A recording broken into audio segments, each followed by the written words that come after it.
Okay, we're ready to go. I want to welcome everyone here on behalf of the Park Center for Independent Media. I'm Jeff Cohen, the director of the center. It's great to see such a nice crowd here, and it's great to be broadcast live on WEOS Radio. I want to mention a few upcoming events at Ithaca College. On this Thursday, we have an independent journalist with a very unique voice, an author, journalist, and blogger for Jerusalem.com. His name is Gershom Gorenberg. He'll be here this Thursday, March 4th at Emerson in the evening. And then 9 days from today, March 11th, we have a program called Independent Media and Critical Journalism. How do we get there? We will have two presenters. One is Laura Flanders. She's the host of Grit TV with Laura Flanders, former host of Radio Nation, the weekly radio program of The Nation magazine. She was a host on Air America, and she will be speaking along with Josh Silver, who is the founding executive director of the most important media reform group going in our country called Free Press, perhaps the most important media reform group in America's history. That's March 11th, Thursday in Emerson at 8 o'clock. Mark your calendars for Wednesday, April 7, Naomi Klein, author of The Shock Doctrine, author of No Logos. And then somewhere around that time, we will be having the second annual Izzy Award celebration for special achievement in independent media. The first Izzy Award, as you know, was shared by Democracy Now!'s Amy Goodman and the blogger Glenn Greenwald, and we will be announcing the details within a couple weeks of a very exciting second annual Izzy Award. It's a thrill for me to introduce tonight's speaker. I've been following her career since she blew on the scene, or at least blew onto my scene in 1995 with the amazing book, Don't Believe the Hype, Fighting Cultural Misinformation About African Americans. She's worked in old media and new. She's worked in independent media, public media, corporate media. She's reported for TV, for radio, for the web. She's worked at MTV News, ABC News, CNN, and Newsweek. She started a blog back in 1995 that's still going today called popandpolitics.com. She is the host until about a year ago of the one show on National Public Radio that was covering African American issues, News and Notes. That show is now defunct. She wrote a book of fiction that was published last year, and she's written other books of nonfiction, including The Color of Our Future, Race in the 21st Century, and Trust, Reaching the 100 Million Missing Voters. I present to you Farai Chideya.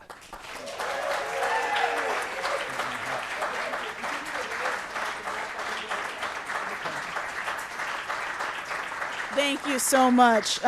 Jeff, it has been a great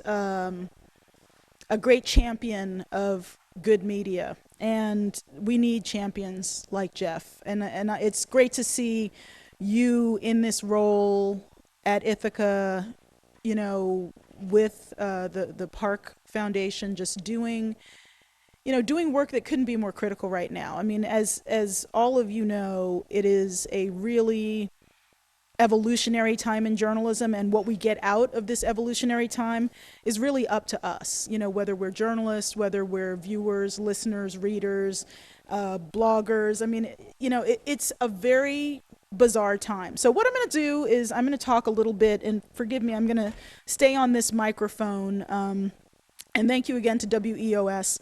So I'm going to try to stay on this microphone. Usually I'm leaping around. I'm going to start off by talking about two things that I think are critically important to understand. One is diversity in media, and one is social media and citizen journalism. I'm actually going to start out with just a brief overview of some of the diversity issues. So this, sometimes you read things and you're like, really? Newsroom diversity has passed its peak at most newspapers. This was the headline from a report that came out in 2005 analyzing trends in newsrooms between 1990 and 2005. It was a Knight Foundation analysis of diversity statistics, including ones that are, coming out of the American Society of Newspaper Editors. So organizations including Gannett, the Wall Street Journal, New York Times, LA Times, Washington Post, by 2005 were starting to actually slip backwards in terms of newsroom diversity. In a country that was becoming more diverse, these flagship news organizations, as well as many other news organizations, were becoming less diverse. And so right now, as things stand, 13.4% of total newsroom staff are Black, Latino, Asian, or Native American. 11.2% of supervisors, and that doesn't sound too bad until you realize that 33% of the country is Black, Latino, Native American, Asian American. So we have, among many other things, a real diversity problem in America's newsrooms. There was an entire government report put out by the Kerner Commission that talked about the ways in which a lack of newsroom diversity can undermine democracy, but it seems to me as if the Kerner Commission report almost didn't happen. And one of the things that's really troubling to me is that people are using the new hybrid of technology and journalism to say, well, we don't really need any people of color. As if there are no people of color who know how to code, who know how to blog, who know how to shoot video for the web. There was recently, AOL recently did put together its launch team for something called Sphere, which is a new news outlet. And it was a 17-person launch team, and everyone was white. And there's nothing wrong with having white people in the newsroom, let me make that clear. But you can't have an all-white newsroom that adequately covers America today. It is simply not possible. And one of the things that I think has happened is that the pressures of, the extreme pressures of the economy and of poor decision making and poor priorities that have really compressed the bottom line at newspapers, along with some fundamental xenophobia and some stereotypes about who can use technology, have combined to bring us into a digital age of journalism that threatens to be diversity free. I know that sounds a bit, hyperbolic, but when you consider the fact that there are diversity-free startup teams all over America trying to create the future of journalism, that's a problem. So I bring that to the table and then go to how media is evolving. And so what I'm doing now with my life is trying to figure out how to combine my long-term interest in technology with some of these long-held interest in the ethics and the purpose of journalism. Because I believe that journalism has to have an ethics and a purpose. Without that, there's not a lot of point to it. There has to be some investment in communities. There has to be some investment in democracy. There has to be some investment in culture. There has to be an investment of the heart, the soul, and the mind in order to make journalism worth it. But journalism is also a business. Journalism is also a business that's highly impacted by technology. So one of the things that is happening right now is social media is being used as a marketing tool, as a delivery mechanism, as sometimes a news gathering mechanism. And I think that too is going to change how the media plays out. So this was a presentation I put together that just gives some basics. And obviously, some folks are hearing me on the radio, so the PowerPoint isn't going to do a lot for you, so I'm going to be a little redundant and repeat some things. So I called it The Revolution Twitterized Impact of Social Media and Citizen Journalism. And the reason I did that was because I was thinking about the whole idea, the revolution will not be televised. Well, will the revolution be tweeted? I know that it's tweeted and not Twitterized, but still. Will the revolution be tweeted? Will there be a media revolution? that goes out through social media. So you've had traditionally a distribution model of one to many through broadcast and print in particular, where one organization or one entity produces the news and then many people receive it. And then in social media, you really have a many-to-many strategy where, I don't know, how many of you are on Twitter? Raise your hands if you are. And so one of the things that you see, for example, on Twitter is this whole idea of retweeting information and basically forwarding information through Twitter feeds. And Twitter feeds themselves have become a source of information, something I'll talk about more later. But some people use Twitter feeds the way that other people used to use wire services in order to get breaking news. So in a more traditional media environment, where you used to have just 3 networks and each of them had their flagship nightly broadcasts, you can see how there would be an enormous concentration of energy and of power and of the power to select what constituted the news and what didn't. In a many-to-many social media world, there are many different people competing to define what news is, let alone to produce it. So now we live in this world where tools for making media abound, and a lot of things can be done cheaply. So I actually went to India in November for a conference, and when I went there, this conference was planned a whole year before it happened.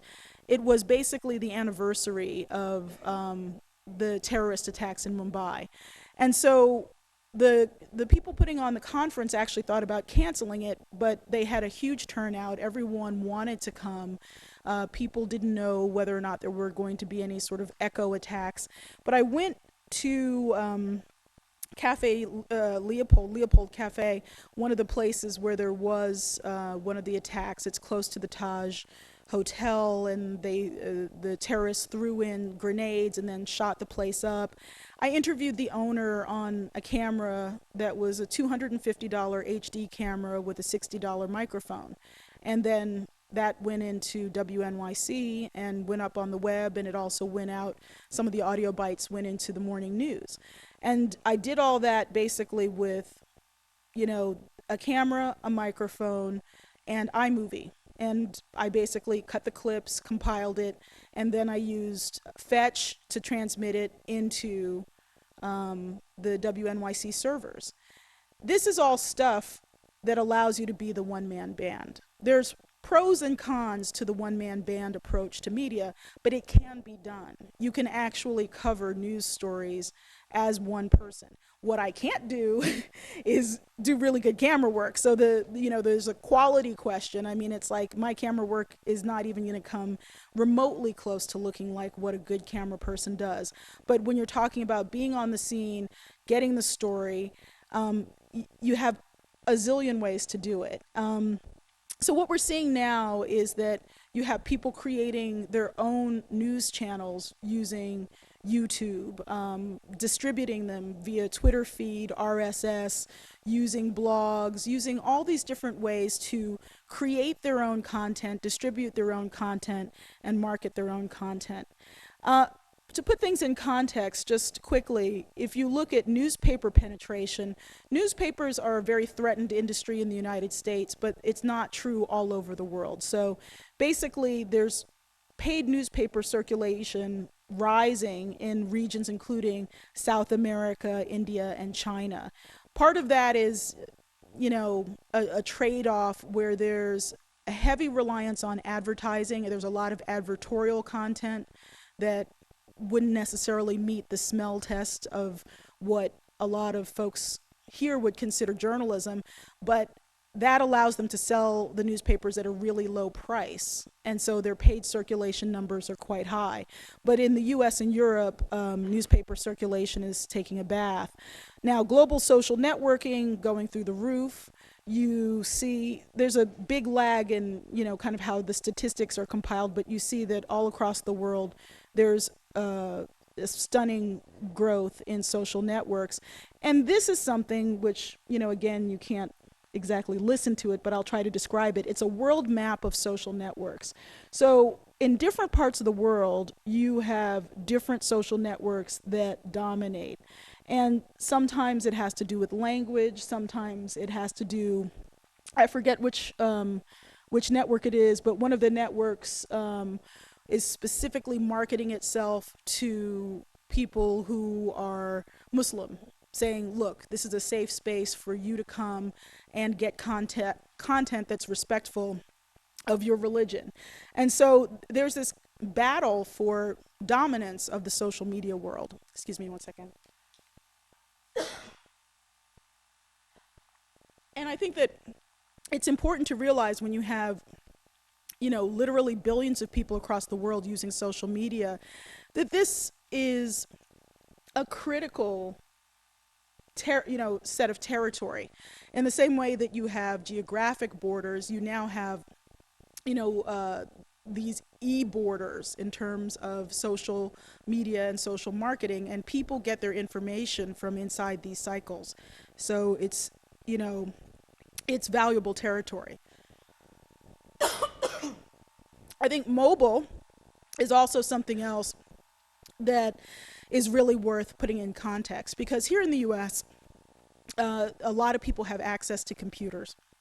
And even with digital divide issues, there's a huge access to computers. In many places, people have much less access to computers, but a huge reach of mobile. It's predicted that in the year 2012, 64.7% of the world will own a cell phone. It's already about 50%, and that's pretty stunning when you think about how little money certain people have. And in parts of the world, including India and Africa, you find people using mobile for everything. They're using mobile to find out how people are setting market prices for goods. They're using mobile to get political information. They're using mobile for news. And mobile platforms are really, what's driving people's ability to access information. So the question is, what happens in a world where you have these competing and chaotic models, business models? You could say, okay, traditional media does X better, viral media is better in, other ways.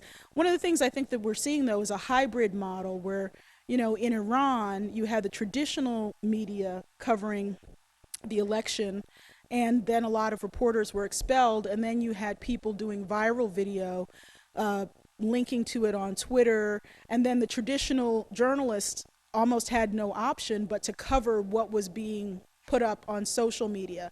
And one of the videos that was put up online of a woman being shot to death at one of the election protests just won a Polk Award. So it's a very interesting time, and it's an anonymous video. This is something that I think is interesting. It's like the awards specifically honored an unknown citizen journalist just to make a point. And that I think is something that is, a mark of how important it is. Now, when you look at all of the trends that are happening with media distribution right now, you see almost as if, looking at that map of social media, you see a lot of people trying to consolidate power. So there's a company called allvoices.com that raised $3 million in January to aggregate news, similar to CNN's iReport. And this was $3 million that was a round of funding that I think brought their total to $9 million. Examiner.com acquired a company called Now Public for $25 million. Breaking News, which has a Twitter feed at Breaking News and has a website, breakingnews.com, was acquired by MSNBC. iReport, as mentioned here, was acquired by CNN. So at the same time, there is this ability to create citizen journalism. There are also people jockeying to consolidate power of citizen journalism. So the question is, is it citizen journalism once it's been consolidated? There's also the question, very basic, and I know a lot of folks here are studying journalism. There's a question of what you can get paid. And a lot of organizations, including the Huffington Post, don't generally pay their contributors. Some blogs pay $50 to $300 a post. And consequently, there has been a real emphasis on opinion, because if you're going to write for free, You don't necessarily want to spend 15, 20 hours on the phone tracking down information for free. You can just write your opinions. Reporting requires much more money and staff than aggregation or opinion writing. There are a lot of new organizations that are using nonprofit status to try to do investigative journalism, and something that the pros do well are investigations like this recent ProPublica series on police shootings in New Orleans after Katrina. In fact, after I made up this slide, one of the police officers pled guilty to basically shooting a resident without cause. And this was at the Danziger Bridge. And this is an image of a man whose brother was killed, being subdued by or surrounded by the police. But, you know, there were fatalities, injuries. And this is the kind of thing where these are professional journalists working for a nonprofit media organization that didn't exist 10 years ago, and they're doing some really good work. What does the future hold? Well, more people producing the news, fewer full-time paid professionals, the possibility of creating new brands. And, you know, this is where I want to leave us and talk a little bit more about what I see, because, you know, I realize that I've just sort of taken us on a forced march through all of this information. But the reason I wanted to present all of this information is to really bring us back to the question of, who do you want to be in media? Because to me, media is really a state of being at this point.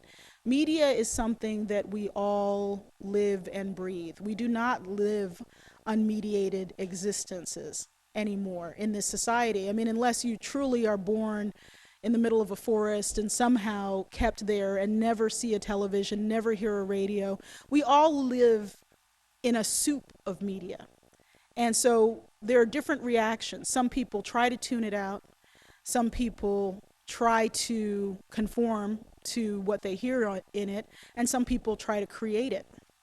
I'm a big fan of trying to create it. I'm a big fan of being one of the people who actually creates media, not just because I feel it gives me some power, which it does, but because it changes how I view the world. When I'm able to be a media maker, I am able to make sense of a world that often seems tragic or out of control or, you know, recklessly inhumane. When I get to talk to people who I disagree with, it broadens my mind. And I think that one of the things that we're going to see over time, hopefully, is an increasing amount of critical media making by individuals. It doesn't mean that everyone is meant to be a professional journalist, but I think that making media, which can be something as simple as having a Twitter feed where you discuss the news, or occasionally shooting video that goes up online, or blogging, etc. There's many different ways to participate, but I believe it actually changes your relationship to the world, because you have an ability to be an actor and not just someone who is acted upon. When I think about some of the stories that I've covered, you know, there's no question in my mind that there are advantages to having scope and scale of the kind that you have at major news organizations. So one of the stories that I covered that I'm hoping to get back into is Katrina. I was sent to cover Hurricane Katrina with my producer, and we flew into Jackson, Mississippi, and we drove down to Baton Rouge, where I had a friend who was willing to put us up. And so as we drove from Jackson to Baton Rouge, it was like, you know, it was sort of like the world folded up behind us. You know, there were no lights, there was no gasoline, everything was, all you would see are people with gas cans strapped to the top of their minivans. And so it became very clear that it was a do-it-yourself moment. And the question was, why?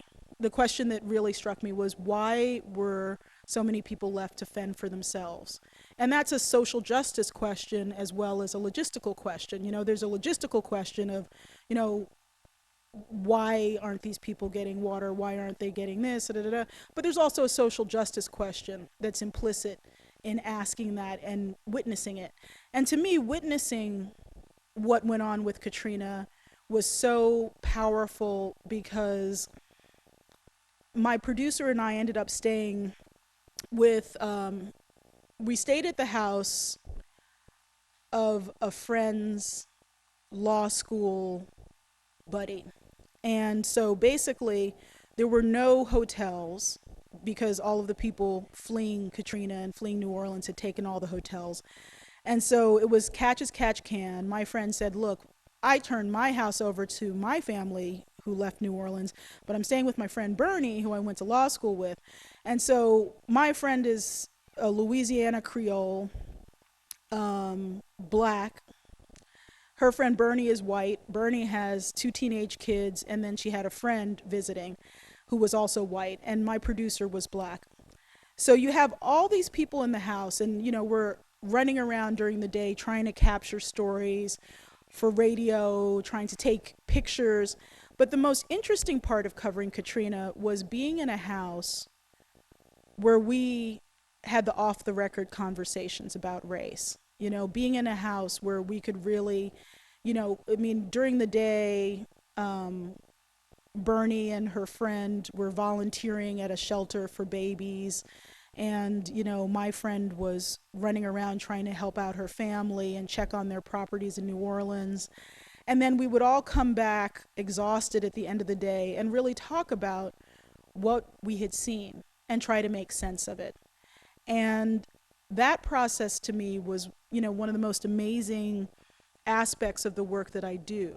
Not just the stuff that made air, because I got to do some really wonderful and crazy things, like go stay in barracks with the National Guard, fly in a helicopter with General Honore, who took military command of the city, go on board, the troop carrier, sit in a meeting with Dick Cheney, just all sorts of bizarre, newsworthy things. But the thing that really stuck with me was that human interaction, and the conversation that we had, because one of the people there just didn't believe race was a factor at all in Katrina, and then pretty much everybody else did.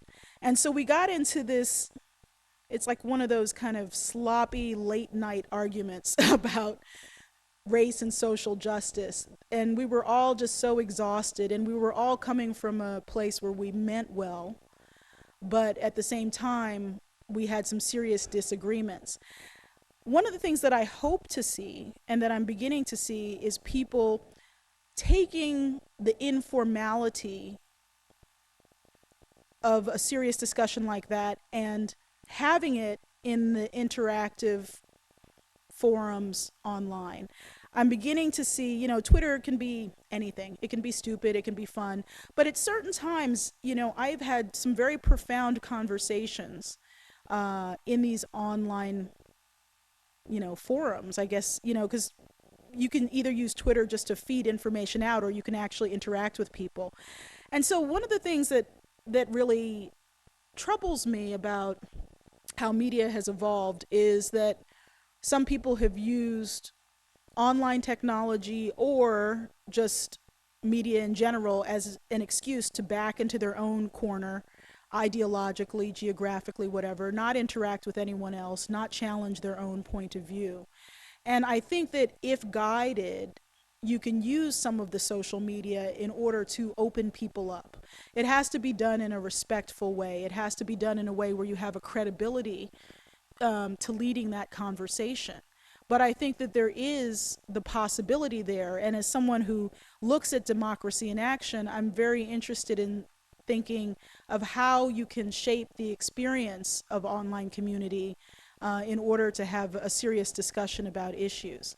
Now, I'm going to wrap up and go to questions. I'm sure people have plenty of questions and plenty of point of views about what's going on. But really, I guess when I think about where we are and think about the potential for where we could go, it requires a fundamental commitment to being someone who can live with the news.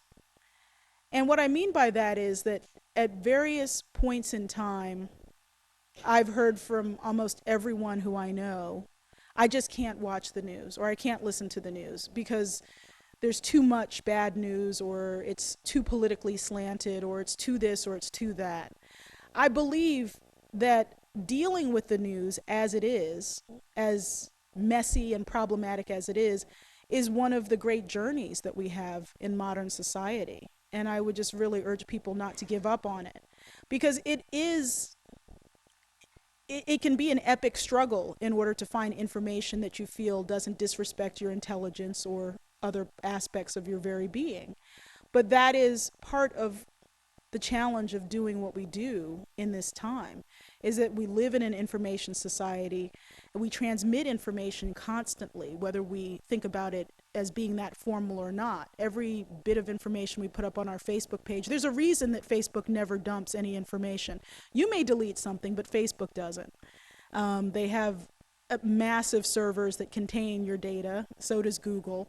So you are creating a path through the world. You are creating, whether you see it consciously or not, everything that you do creates a trail of your thought, a trail of your interaction.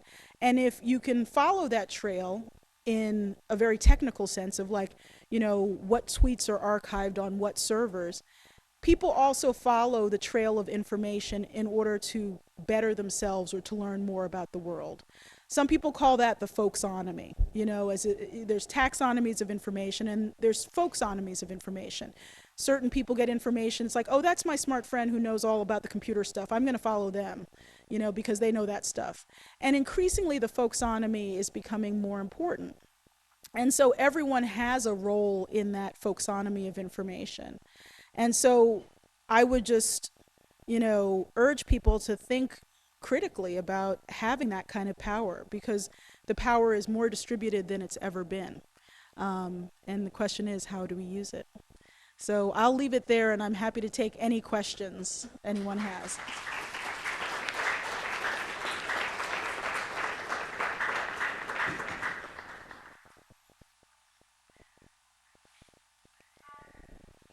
Well, obviously the social media is really transforming how print journalism is being used and received by consumers. Do you think that broadcast journalism is going to follow suit and become not obsolete, but as start to disappear as print journalism maybe? Broadcast journalism, I mean, the nightly newscasts have taken a big hit in terms of their audience, which is also aging. The demographic for the three major nightly newscasts is aging, and so that's going to present a problem. It's already presenting a problem, but it really will present a problem for sustainability of those newscasts. I mean, people have been saying for years that one of the three nightly newscasts would die. It hasn't happened yet. It could still happen. I don't know if it will.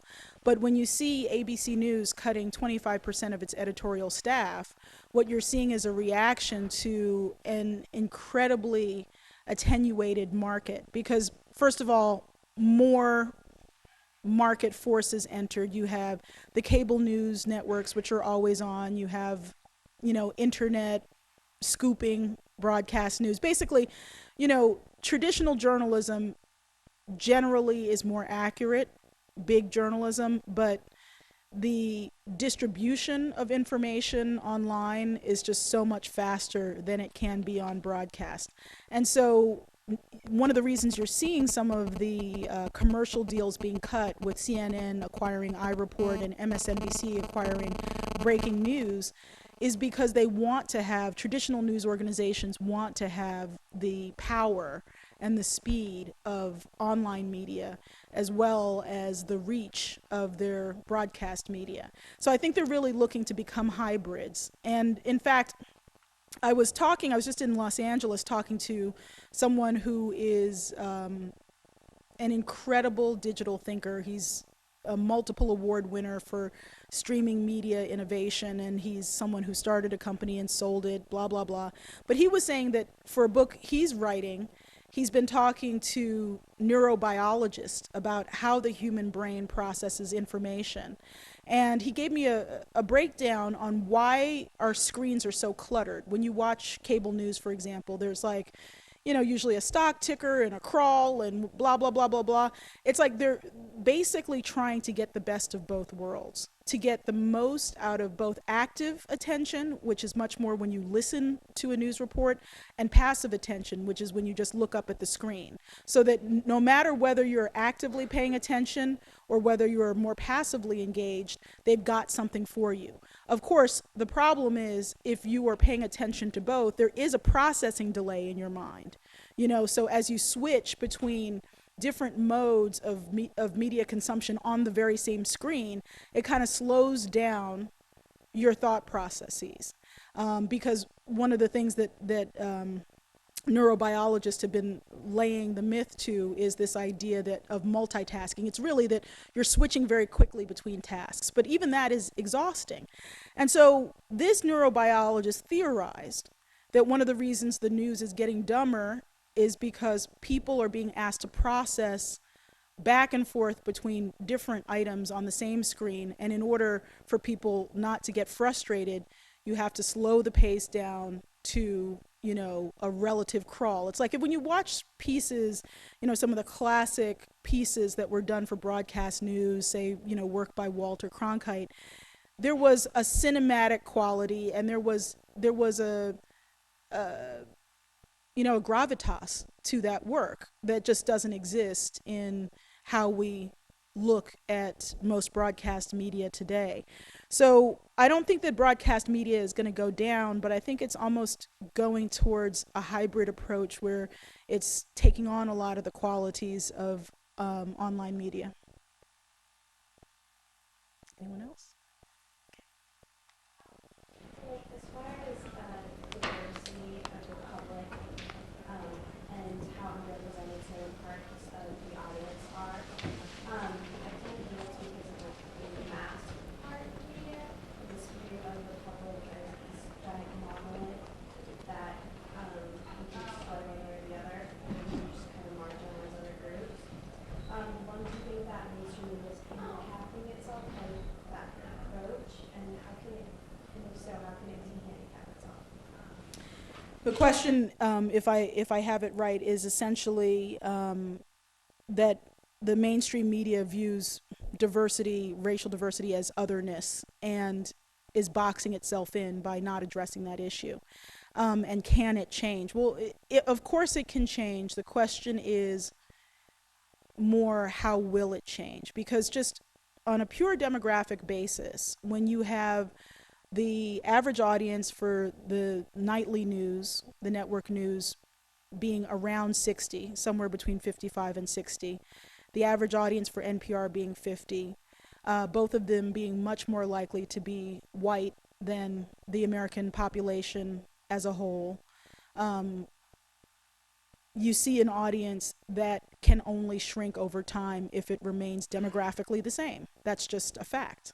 In order to grow, they will have to grow into new territories, into expanding into audiences of color and into younger Americans. But it's one of these bird in the hand, two in the bush. It's like, we can't, what can we do? There's like this, a lot of like, well, we've just got to keep doing the traditional news that we're doing, because otherwise that one bird will fly away and those two look so cute, but I can't reach, And there's, I think, a profound lack of imagination that goes into constructing news that cannot imagine reaching a wide audience. I'm serious about that, because it really is a lack of imagination. There was a time when news, like even thinking about racial issues, I was raised in a home where I was always raised to deconstruct the racial coding in the news, which was how I got to my first book. But we always watched the news. And even when you know that the news is problematic, you can still kind of work with it if you have a proper frame in order to understand it. So I think the news has actually evolved as problematic as it is, it's actually evolved in a lot of ways, certainly over the past 40 years. So I think it's a profound failure of imagination to say that you cannot try to unite some of the different audiences that are out there.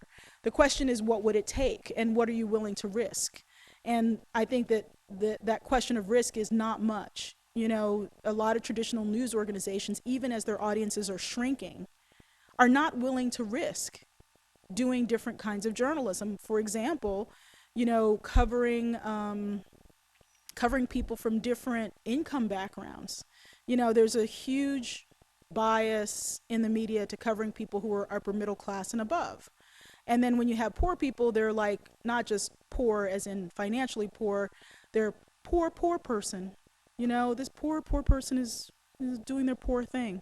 Well, you know, there's a lot of people who don't have a lot of money who are doing all sorts of fabulous things, you know, with activism, with arts, with education. And not every story about someone who's poor has to be poor person. But there's a lack of imagination, again, in really understanding people's lives.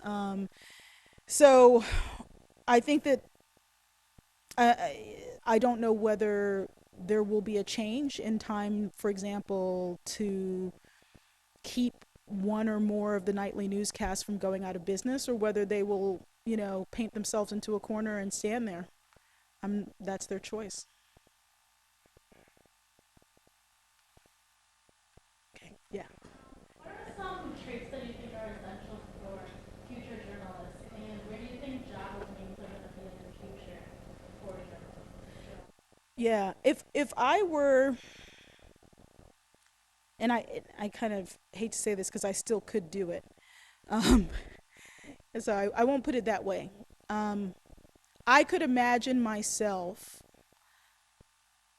learning apps development and putting that knowledge to work in journalism. I think that anyone who understands how to create interfaces that allow people to access technology is really well ahead of the game.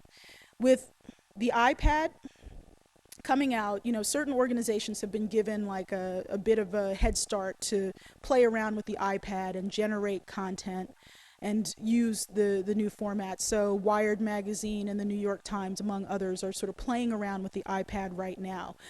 I would be looking at entirely new ways of formatting information for a world where nothing is just video or just text or just image, where nothing is just standalone but always has multifaceted interactive components. I mean, you can pick up the paper version of the New York Times, but then there's also all of the metrics of most emailed and like how many comments does a story get, and even a story that exists on paper also lives online. There are ways in which I think you can create a more interesting, equitable distribution of news using entirely new technologies that, you know, I guess what I'm thinking of is in this country we have a huge literacy crisis where 40% of Americans are subliterate. They can maybe fill out a form, but they cannot really read for content on a high level. So newspapers and a lot of online content even is outside of folks' reach. I think that as people are developing new news technologies, there will be a shift to video-based news delivery of many different types and ways that people can easily navigate to news that is much more likely to be video-based than text-based. That comes at a certain price. I'm a big fan of text. You know, if I think of one thing that I see as my identity, it's that I'm a writer.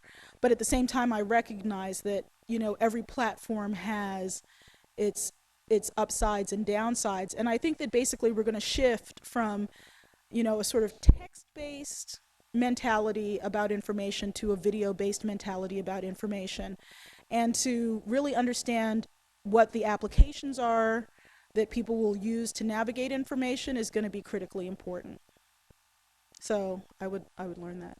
I think you had a question, and then I see a couple more. Okay, go ahead. I'm one of the folks who had a boy created his name when News and Notes in. So Oh, thank you.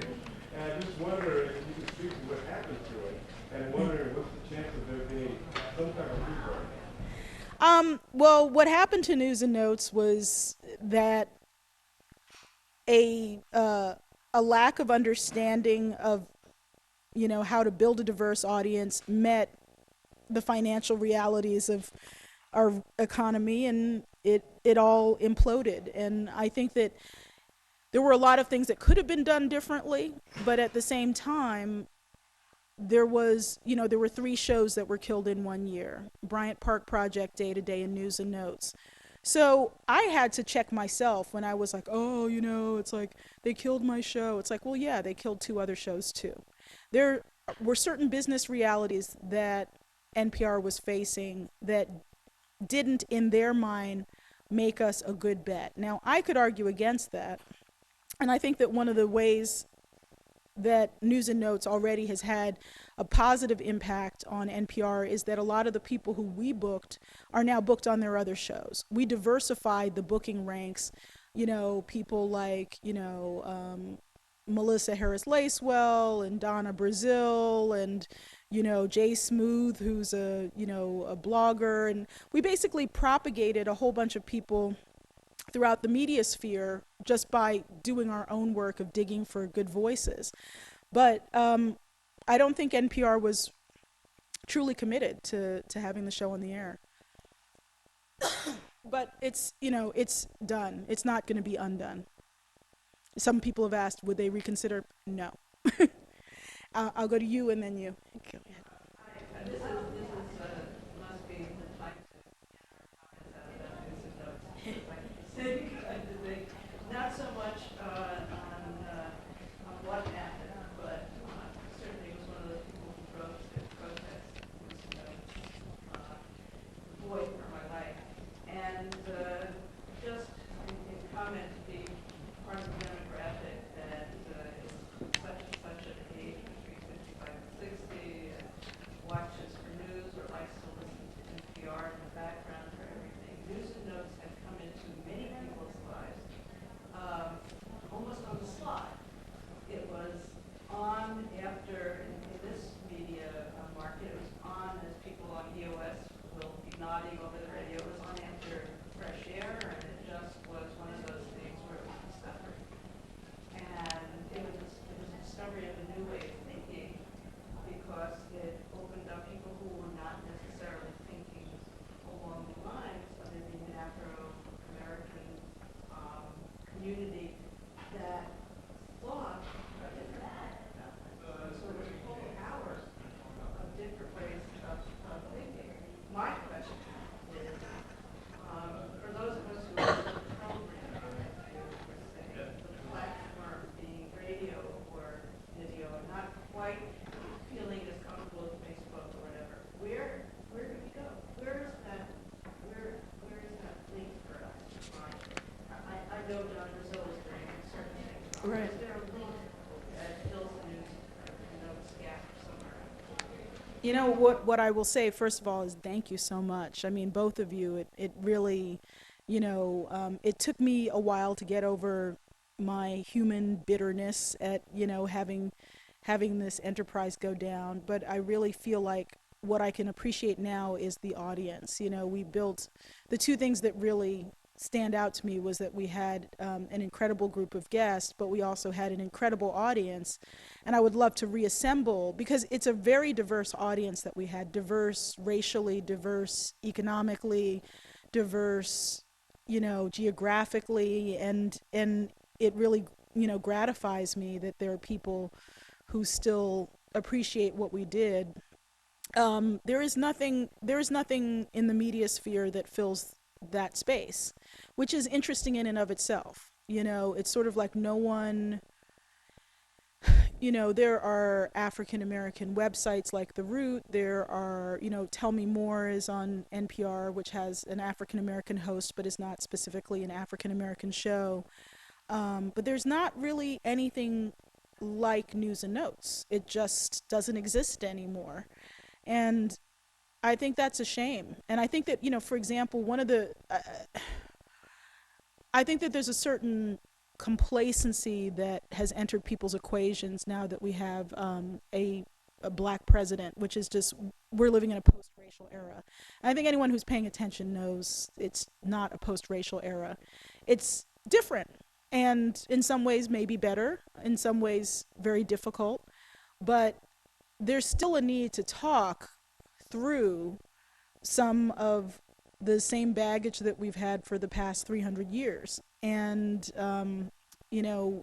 I see, news and notes aside, I don't see enough places that go beneath the surface and allow us to discuss those issues. So, I hope that there is a forum again somewhere. So I saw someone in the back, and then I saw you. So, okay, go ahead. A little bit about social media and how it can be used sort of with citizen journalism and some of the benefits. Is there a concern that with that comes along maybe less of a reliance on some of the, for lack of a better word, traditional journalism cornerstones of, let's say, accuracy, objectivity, and even just general professionalism? And if so, what can social media and citizen journalism do to sort of assuage those concerns and maybe follow, at least in that way, sort of the traditional media model? Yeah, well, I cannot thank you enough for saying that. Saying essentially that, what is it that we might lose by moving towards a more social media model? Because I think that, first of all, you have to understand your ethics and your purpose in being a journalist or a news consumer, or as, what we're really moving towards is a prosumer model of news, where it's like there's a lot of people who blog or who do video or whatever. They're not quite pros, they're not quite consumers, they're like the prosumers of the news era. And as you enter into any relationship to information, you have to bring a certain set of ethics with you. And so for me, I never really bought into objectivity, because to me, the objectivity was used as a way to stifle debate in newsrooms sometimes, rather than to open up to it. And again, this is very much my opinion, but objectivity has this presumption of being above it all, as, looking from a godlike perspective down on the earth. And I believe lived experience is critical. The fact that I am a black woman from Baltimore, from, a working class, ambitious family, is something that I take with me wherever I go. But that doesn't mean that I have to treat people unfairly because of my background. It's better for me to understand some of the biases I have than to pretend they don't exist. And what I see is a lot of people, a lot of times, congratulating themselves on being post-racial or post-class or post-whatever. And it's like, are you kidding me? Really? And so that's just my personal opinion, but I would rather kind of know where my weak spots are. And, I've been able to have conversations with, at the most extreme, with white supremacists, to do my job, to talk to people who are very clear about their beliefs. I've met white supremacists face to face. I've talked to them on the phone. It's part of the body of reporting that I've done, because I believe that if you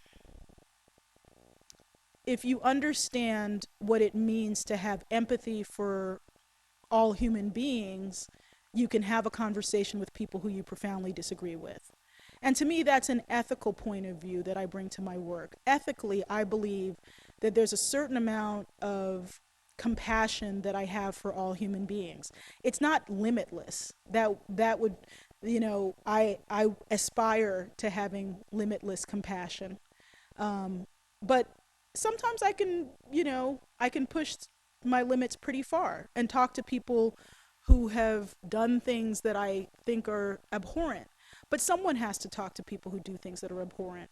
Because if you only talk to people who you think are awesome, then that's not really the news, isn't it? It's like, and so I think that, when you talk about moving into a social media world, we have to have a discussion about ethics and purpose with people who are prosumers. Because it's one thing to say, okay, well, I know how to shoot video and I know what my camera angle is, but it's another thing to ask what the ethics and the purpose of your work is. So I think that with things like TMZ, you get a lot of people who know how to shoot video and they can leap out at a celebrity and they can get a certain number of, views for some video. But, to me, that lacks ethics and purpose. That's my personal opinion. So they're making money and, God bless them, but how can you have a more profound conversation? So I think part of it is about asking anyone who does journalism and also at forums where we talk about journalism, what is the purpose of journalism? And we just have to get back to that. It's like, what is the purpose of journalism? I think in part, journalism is what keeps us from losing track of our humanity. I mean, that sounds a little overweening perhaps, but, we live in a world where our humanity is constantly tested. And journalism allows us to do these little check-ins. How do we feel about sex trafficking of children? How do we feel about labor law? How do we feel about the healthcare debate? We're constantly, when journalism does its job, it brings us into a relationship with our humanity. And so I think we have to go back in a social media context and have a discussion with each other about what is it that we're doing and how can we apply our energies in a useful way. And I see you. I have one person here. Did you still want to? I wanted to ask how we should read. News is generally always been gotten or obtained by the middle class and the upper class. Not so much for so let's do this though in the 21st century. How do we get people through media and TV and news might be boondocks adult swim? Yeah. How do we reach that? Yeah. Well, first of all, I will take, I'm just going to say that the next question will be my last, and I'll take it from you back there because I know a lot of people have to go, and I really appreciate the audience sticking with us. So the question was really, how do you reach people who are not plugged into a traditional news culture and who may just, the Boondocks is coming back on soon, so I'm actually looking forward to that. But that is not my only news source. I think that the number one thing that is really important to me in terms of reaching new audiences is to have respect for them. And a little bit earlier today, as I was talking with some of the journalism students here at Ithaca, Jeff asked me a little bit about my work at MTV News, where I was a producer and an ops person. And I think one of the things that MTV News did, and this was way back, it was like 15 years ago, when MTV News was at its peak, it really had a fundamental respect for where the audience was and how they could relate to information. And so I always think that good news should be honest, it should not be condescending, it should give appropriate context, it should be framed in a way that makes you ask more questions, doesn't leave you lacking for information in the story, but makes you ask more questions about your world. If you consume a story about, the rise in the number of meth labs in your county, you should be left with questions like, well, what's happening to the jobs here? And how is policing occurring? And, and news should leave you with an appropriate amount of information that's sort of self-contained, but also with vectors for inquiry on your own. And so I think that, I can't think of any one magic bullet, to bring people in, but I do think that the way that people are, I would like to see new ways of helping people structure the news they deliver through social media. And what I mean by that is, if you're someone who occasionally retweets articles or puts them up on Facebook, what kind of tools could be developed that allow you to essentially be a news source? Not necessarily generating original content, but propagating it throughout, the social media universe. And if people are interested in you, they might be interested in what you have to forward. They might be interested in your taste. And so curation is going to be such a big part of what we do. It's like people who have a point of view in the information they select, and people who know you can say, oh, okay, well, I see what he's, tracking here. So that's part of it, I guess. And last question. Thank you. Okay. Do you have any thoughts on what the most effective ways for everyday people to force traditional media outlets to do actual journalism, what those would be? And so two things that jump to mind would be, first of all, just horrible journalism, horrible reporting. For example, if high-ranking officials come on and you just don't ask any substantive questions, or you have people that come on the interview and you don't at all announce the ridiculous conflicts of interest that they have. So like if you see something like that and you want to influence, say, that channel, or the one that just comes to mind now is, of course, the New York Times and all the other media outlets with what was just revealed with the case with Acorn. Totally false. Yeah, which was dismissed by the Brooklyn DA. Everyone completely taken for a ride. Massive coverage to feed into what they wanted to do. It's very unlikely that they'll have any type of mea culpa coverage that's proportional, that actually announces just how bad their original coverage was.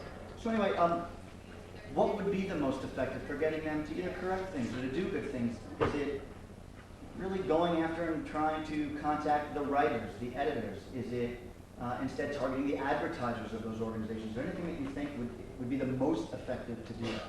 The most effective way to get a news organization to change is to go into the lion's den.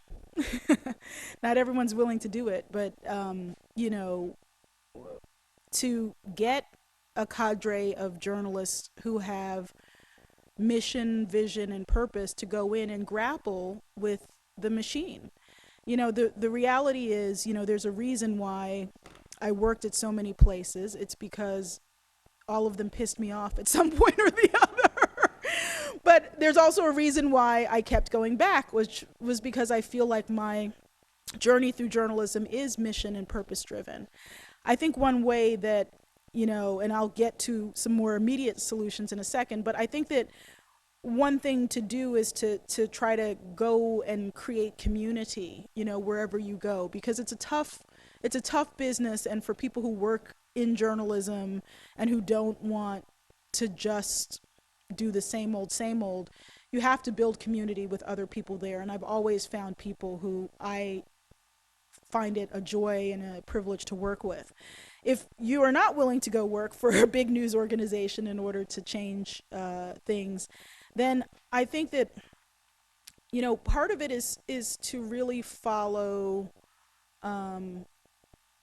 let's go back to the Acorn example that you mentioned. Acorn, a gentleman who was on the payroll of conservative blogger, aggregator, author Andrew Breitbart was the guy who dressed up in the pimp, and the case recently was thrown out by the Brooklyn DA's office saying Acorn did nothing wrong. You were saying there'll never be as much press coverage about, the charges being dropped as there were about the charges. But let's back it up to Andrew Breitbart. He is brilliant.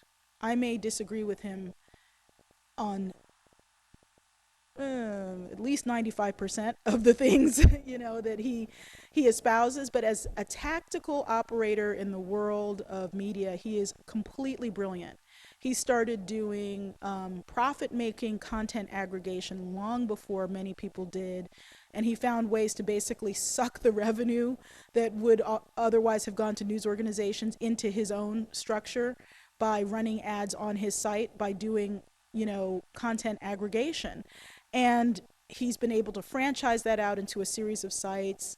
He's been able to build an audience, and then he seems to have crossed the line in terms of mentoring someone who is willing to go trespass in a senator's office. But But in general, I think that people like Breitbart are brilliant operators on a tactical level. And if you can take some of that, the tactical qualities of what he does and combine it with a more ethical approach, then you really have something. So maybe you have I think one of the pioneers of rapid response is sitting right here, Jeff Cohen, when you create a credible system of rapid response to problematic media, you can have traction. And FAIR had a lot of traction. And I think that now if you can use a mix of social media to build a cadre of people who follow rapid response rebuttals, you could do some amazing things. So, part of it is doing whatever it is you need to do in terms of writing letters, emailing. One of the things actually, because right now, one of the things I see a lot of journalists paying attention to is comments on, if there's a newspaper article, people read the comments section. They're really fascinated, like people in the news industry, whether it's for, a television website or for a newspaper website or just a plain old website, they will actually read through the comments to see who their audience is and how they feel about the reporting. So I would say of all the different strategies of calling someone or writing a letter, I think that writing in the comments section of articles is actually pretty effective right now. And then I know. One final question. Yes. For a long time. We all know how the web has totally changed our lives, how weird and wild it's become. In 1995, I'm a little older than you, a lot older. I was just getting the hang of email. I'm just wondering, what motivated you? What did you see? What did you expect when you started that website back in 1995, popinpolitics.com? What was your short-term goal? What did you see in the web that most of us did not see? Well, I think part of it was that there was a very much a social aspect to the web for me. When I was working at Newsweek, The Well, which is a seminal online community, was giving free memberships to journalists, knowing that journalists would then talk it up. And, so it was a, mutually advantageous relationship. And I just got my mind so totally blown, so completely blown by being around some of the best geeks in America. These were people who were inventing how we think of social media today, people like Howard Rheingold, people who were building the foundation for everything from the TED conference to, startups to, I'm still really good friends. And one of my other universes is that I'm part of a Burning Man crew, and my whole Burning Man crew basically met on the Well. And so it's become a part of my social life. It's become a part of how I learn. And I think that the reality is some people learn only through or can learn only through concepts. I'm an experiential learner.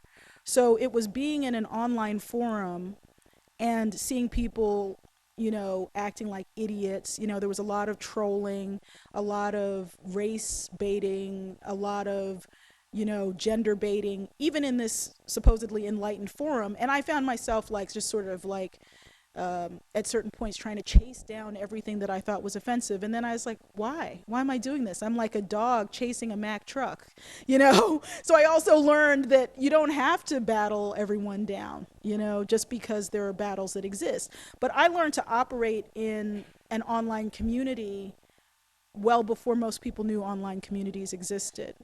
And so it was that social interaction that then brought me into a place where I wanted to move forward. And one of the projects I'm working on now is actually raising some real money. I'm doing a few different things, but this one I can talk about, but to take Pop in Politics and to make it into what's called a dual bottom line company, meaning for-profit side and a non-profit side, a la the Huffington Post Investigative Fund, because I think that that's the most nimble and most effective financial vehicle right now for doing journalism. So I'll leave you with that. Thank you very much.